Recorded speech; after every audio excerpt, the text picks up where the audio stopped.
जो हम पढ़ रहे हैं मूविंग चार्जेस एंड मैग्नेटिज्म। और बच्चों अब हम पढ़ेंगे मूविंग कॉइल गैल्वेनोमीटर।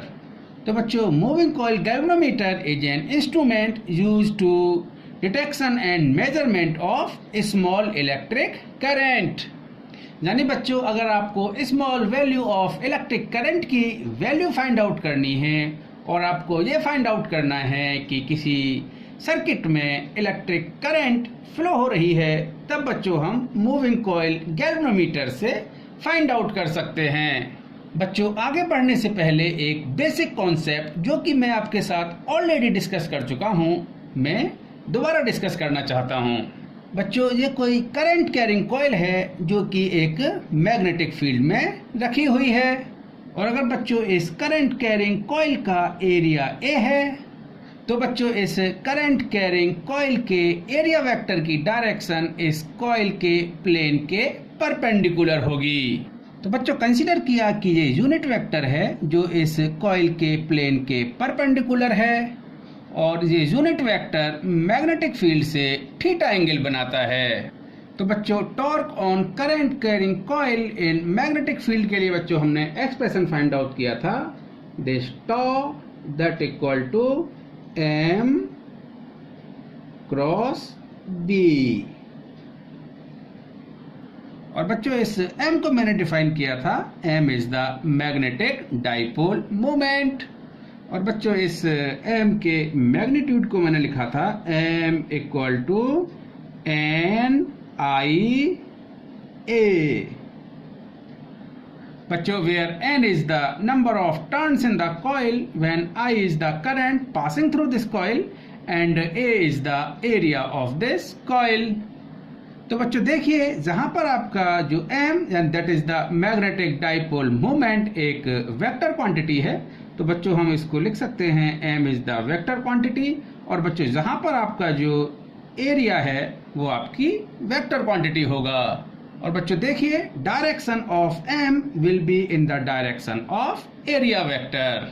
यानी बच्चों आप देखिए एरिया वेक्टर की डायरेक्शन इस करंट कैरिंग कॉइल के सरफेस के परपेंडिकुलर है, तो बच्चों आपका मैग्नेटिक डाइपोल मोमेंट की डायरेक्शन भी इस करंट कैरिंग कॉइल के सरफेस के परपेंडिकुलर होगी। तो बच्चों आपको ध्यान रखना है जब भी कोई current carrying coil magnetic field में रखी होगी तो उस पर एक टॉर्क एक्सपीरियंस होगा और जो टॉर्क की वैल्यू होगी that is tau that equal to M cross B, that is the vector product of magnetic dipole movement and magnetic field. और बच्चों अब हम अपने मेन टॉपिक पर आते हैं। बच्चों अब देखते हैं हम principle of moving coil galvanometer. तो बच्चों it's working is based on the fact that when a current carrying coil is placed in uniform magnetic field it experiences a torque। यानी बच्चों जब मैं किसी करंट कैरिंग कॉइल को uniform magnetic field में रखता हूं तो उस करंट कैरिंग कॉइल पर एक टॉर्क लगेगा। और बच्चों ये मूविंग कॉइल गैल्वेनोमीटर इसी प्रिंसिपल पर बेस्ड है। बच्चों अब हम डिस्कस करते हैं construction of moving coil galvanometer. तो बच्चों मूविंग कॉइल गैल्वेनोमीटर में एक ये सॉफ्ट आयरन का सिलेंडर होता है जिसके ऊपर की ये लेमिनेटेड मेटेलिक वायर लिपटे हुए होते हैं जो कि बच्चों एक रेक्टेंगुलर कॉइल्स बनाते हैं। अगर बच्चों ये लेमिनेटेड वायर्स के एंड टर्न्स हैं तो बच्चों हम बोल सकते हैं ये जो रेक्टेंगुलर कॉइल है इसके अंदर लेमिनेटेड वायर्स के एंड टर्न्स हैं। और बच्चों ये अरेंजमेंट दो स्ट्रॉन्ग मैग्नेटिक परमानेंट पोल्स के बीच में रखा होता है। यानी बच्चों ये आपके दो स्ट्रॉन्ग मैग्नेटिक पोल हैं, this is the north pole and this is the south pole. तो बच्चों ये अरेंजमेंट आपका नॉर्थ और साउथ पोल के बीच में रखा होता है। और बच्चों ये सिलेंडर आपका एक टॉर्जन हेड है जहाँ पर। और बच्चों ये सिलेंडर एक फास्फर ब्रॉन्ज जो कि एक एलॉय है उसके एक स्ट्रिप से इस टॉर्जन हेड से अटैच होता है। और बच्चों बॉटम साइड में भी ये एक फास्फर ब्रॉन्ज की एक स्प्रिंग है और ये आपका इस स्प्रिंग से अटैच होता है। और बच्चों जहाँ पर ये T1 और T2 दो टर्मिनल्स हैं जिन टर्मिनल्स के थ्रू इस इंस्ट्रूमेंट में करंट फ्लो होती है।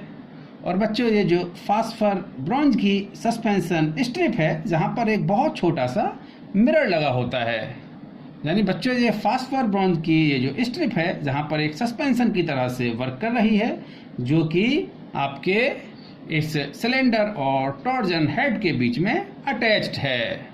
और अगर बच्चों मैं इस मूविंग कॉइल गैल्वेनोमीटर का टॉप व्यू देखूं तो बच्चों ये कुछ इस तरह से होगा, जहां पर ये नॉर्थ पोल और साउथ पोल बच्चों सिलेंड्रिकल हैं, यानी ये नॉर्थ पोल और साउथ पोल इस सिलेंडर को कंप्लीटली चारों तरफ से कवर किए हुए हैं। और बच्चों आप देख रहे हैं नॉर्थ पोल से magnetic field radially outward direction में निकल रहा है और साउथ पोल में मैग्नेटिक फील्ड रेडियली एंटर कर रहा है।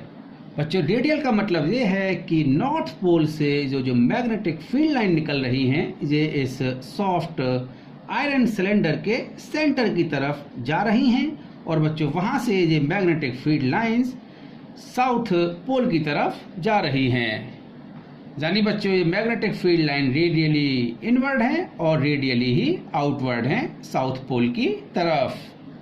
तो बच्चों ये बेसिक कंस्ट्रक्शन है मूविंग कॉइल गैल्वेनोमीटर का। बच्चों मैं इसको आपके लिए लिख देता हूं और अब हम चलते हैं नेक्स्ट सीट पर। तो बच्चों construction of moving coil galvanometer. So the main parts of the moving coil galvanometer are shown in the figure. A rectangular coil of several turns is wound over the soft iron core.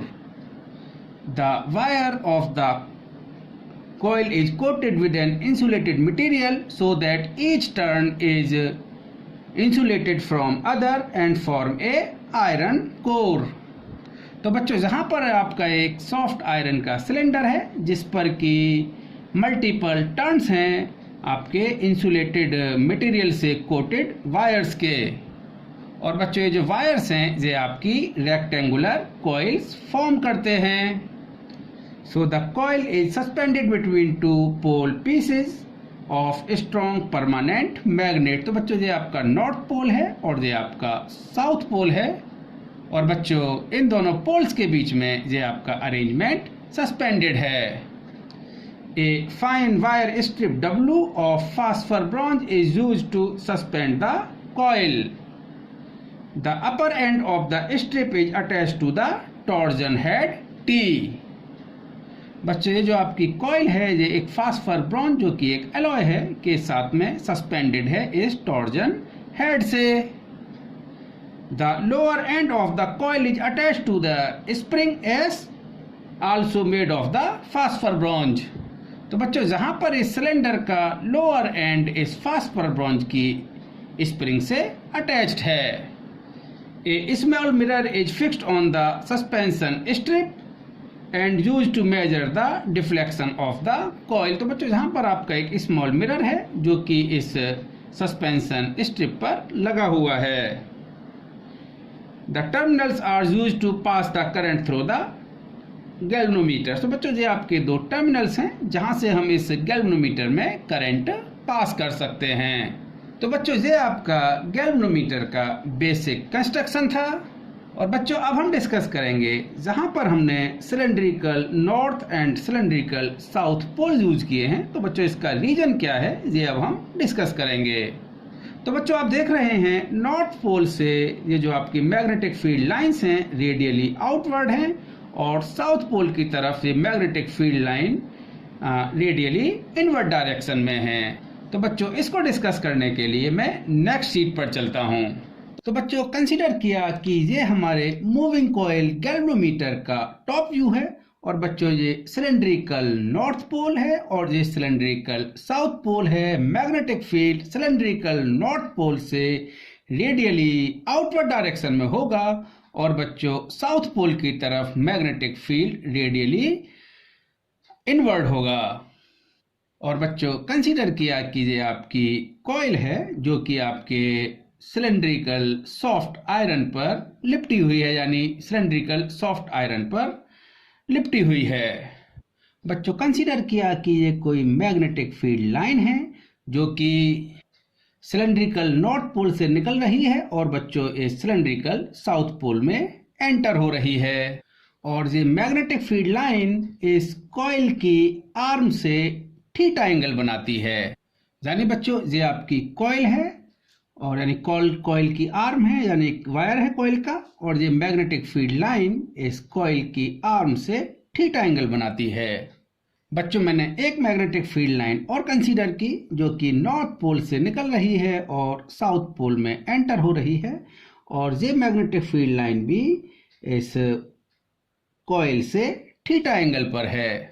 और बच्चों इस magnetic field line की वजह से इस point पर magnetic field की value B है, और सिमिलरली इस मैग्नेटिक फील्ड लाइन की वजह से इस पॉइंट पर भी मैग्नेटिक फील्ड की वैल्यू B है।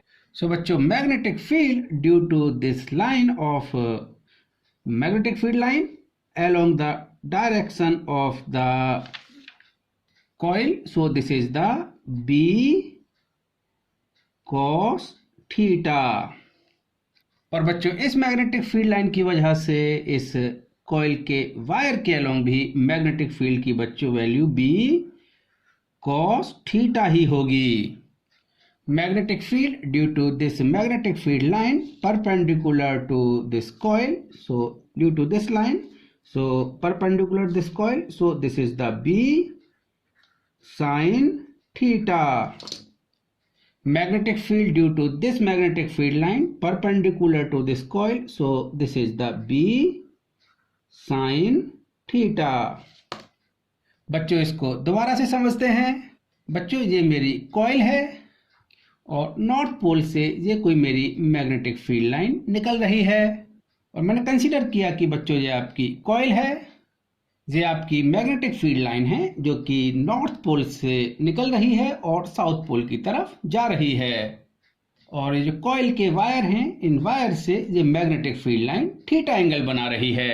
सिमिलरली बच्चों मैंने ये मैग्नेटिक फील्ड लाइन कंसीडर की जो कि नॉर्थ पोल से रेडियली आउटवर्ड है और साउथ पोल में एंटर कर रही है और इस कॉइल से थीटा एंगल बना रही है। तो कंसीडर किया बच्चों ये एंगल आपका थीटा है। So magnetic field due to this line in the direction of the wire of the coil, this is the B cos theta, and perpendicular to the wire of coil it will be B sin theta। Magnetic field due to this magnetic field line along the direction of the wires of the coil, so this is the B cos theta, and in the perpendicular direction of the coil, so this is the B sin theta। तो बच्चों ये दोनों components आपके cancel out होंगे और हम बोल सकते हैं मैग्नेटिक की फील्ड केवल इस वायर के अलोंग होगा, सो this is the resultant magnetic field. और बच्चों हम केवल इस मूविंग कॉइल गैल्वेनोमीटर का टॉप व्यू देख रहे हैं और हम देख रहे हैं मैग्नेटिक फील्ड इस टॉप व्यू में ये जो कॉइल हैं इसके वायर के अलोंग है, यानी इन वायर्स के परपेंडिकुलर नहीं है। तो बच्चों हम कह सकते हैं मैग्नेटिक फील्ड इस कॉइल के प्लेन के अलोंग होगा। तो बच्चों हम ध्यान रखेंगे resultant magnetic field always parallel to the plane of coil. तो बच्चों ये कॉइल किसी भी एंगल पर हो हमेशा रिजल्टेंट मैग्नेटिक फील्ड जो है वो हमेशा इस कॉइल के प्लेन के पैरेलल होगा। तो बच्चों ये सिलेंड्रिकल मैग्नेटिक जो पोल हमने यूज किए हैं इसका मेन रीजन ये है कि हमें मैग्नेटिक फील्ड हमेशा कॉइल के प्लेन के पैरेलल ही रखना है। तो बच्चों इस बात को आप बहुत ध्यान से रखिएगा और इस पॉइंट को आप हमेशा नोट करके रखिएगा और याद रखिएगा। ओके बच्चों, अब बच्चों हम अपने मेन टॉपिक पर आते हैं। तो बच्चों कंस्ट्रक्शन तो हम डिस्कस कर ही चुके थे, अब हम बच्चों कैलकुलेशन पार्ट पर आते हैं। तो बच्चों जो करंट हमें अब मेजर करनी है वो इन टर्मिनल से पास करते हैं और ये जो कॉइल है ये मैग्नेटिक फील्ड बी में रखी हुई है। Now torque experienced by the coil in magnetic field tau that equal to NIA cross B. So this is the torque where N is the number of turns in the coil and I is the current passing through the coil, where A is the area vector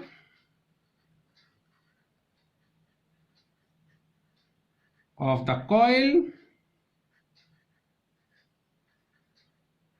and the direction of area vector perpendicular to the plane of coil, and this B is the magnetic field.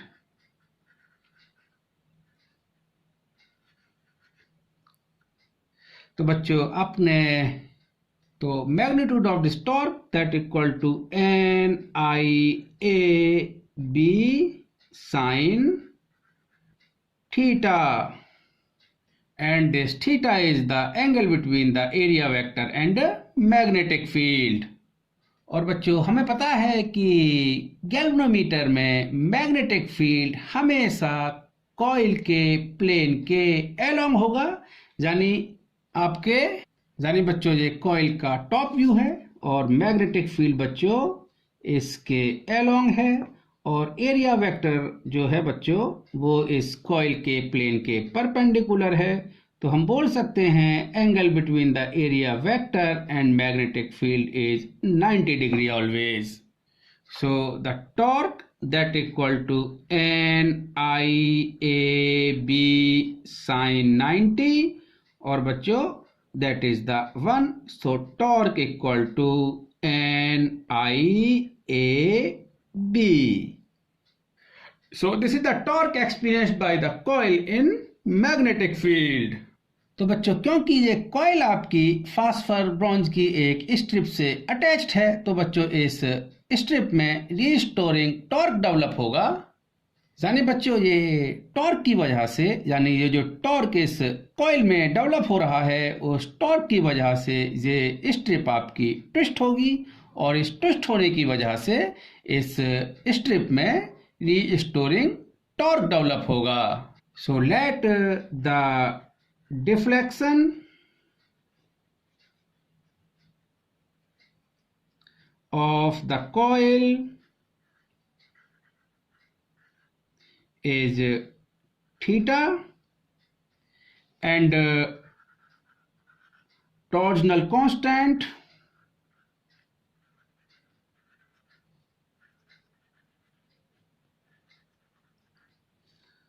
of strip BK, then restoring torque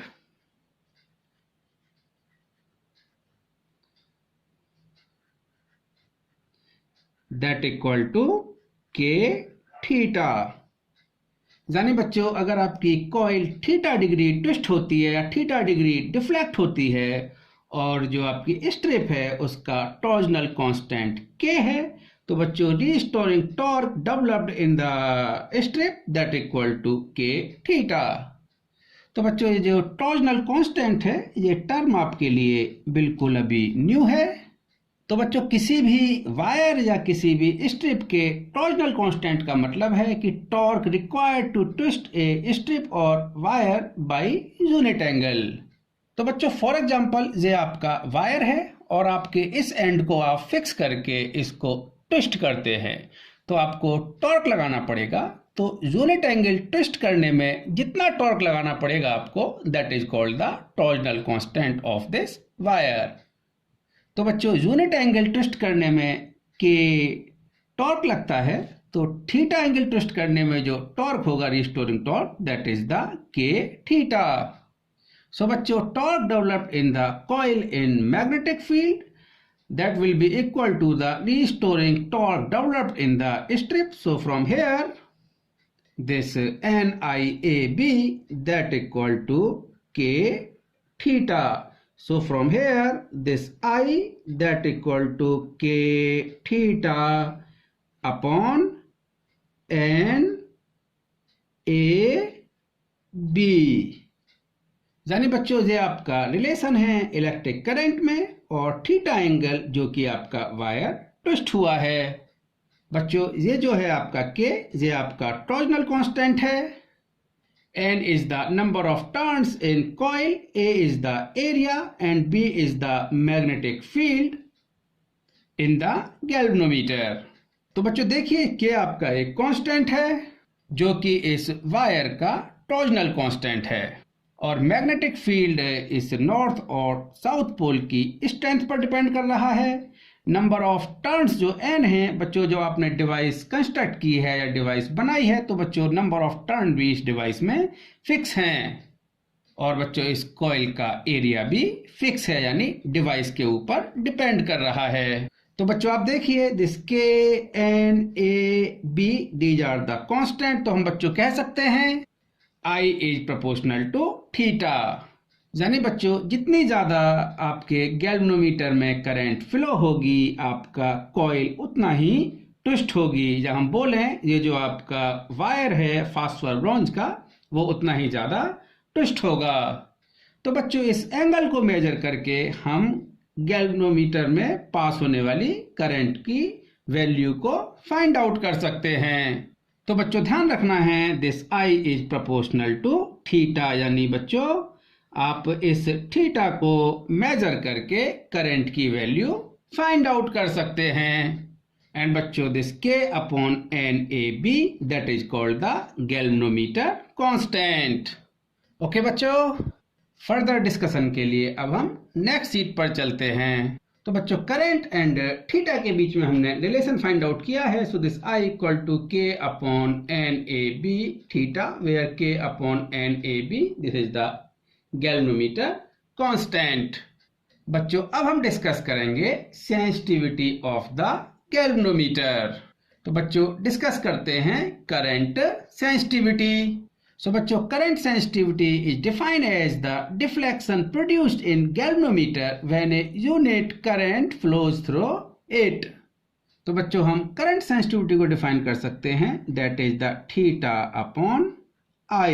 So that equal to, तो बच्चों आप इस relation से देखिए theta upon I that equal to NAB upon K। तो बच्चों ध्यान से देखिए इस K की वैल्यू जितनी कम होगी गैल्वेनोमीटर उतना ही करंट सेंसिटिव होगा। यानी बच्चों K आपका ये जो स्ट्रिप है फास्फोर ब्रॉन्ज की उसका टॉर्जनल कांस्टेंट है। यानी बच्चों उस स्ट्रिप का टॉर्जनल कांस्टेंट जितना कम होगा आपका गैल्वेनोमीटर उतना ही ज्यादा करंट सेंसिटिव होगा। और देखें बच्चों कॉइल्स में जितने ज्यादा टर्न्स होंगे तो गैल्वेनोमीटर आपका उतना ही ज्यादा सेंसिटिव होगा। तो sensitivity of the galvanometer is proportional to the number of turns in the coil, area of the coil and the magnetic field within the coil. जब हम बोले magnetic field produced by the north and south pole in the galvanometer. तो बच्चों इसको ध्यान रखेंगे हम। तो बच्चों एक हाई सेंसिटिव गैल्वेनोमीटर के लिए आपका करंट सेंसिटिविटी उसकी हाई होनी चाहिए, और करंट सेंसिटिविटी हाई होने के लिए K की वैल्यू कम होनी चाहिए, नंबर ऑफ टर्न्स ज्यादा होने चाहिए, एरिया ऑफ कॉइल ज्यादा होना चाहिए, और जो मैग्नेटिक फील्ड नॉर्थ और साउथ पोल की वजह से प्रोड्यूस हो रहा है वो भी हाई होना चाहिए। ओके बच्चों, अब बच्चों हम डिस्कस करते हैं voltage sensitivity of galvanometer. So voltage sensitivity defined as the deflection produced in the galvanometer when a unit voltage is applied across the two terminals of the galvanometer. तो बच्चों अगर हम जो गैल्वेनोमीटर के टर्मिनल्स हैं उसमें उसके अलोंग हम यूनिट वोल्टेज अप्लाई करें, तो जो उसमें यानी गैल्वेनोमीटर में जो डिफ्लेक्शन होगा that is called the voltage sensitivity. So voltage sensitivity that is the Vs। So this is defined as theta upon V। So and we know V equal to IR, where R is the resistance of galvanometer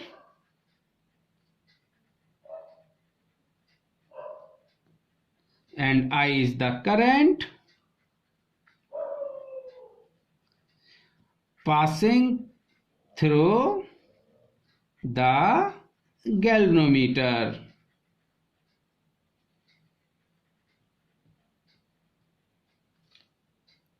So बच्चों, this Vs that equal to theta upon V, so that equal to theta upon I R. So बच्चों, we can put the value of I from here.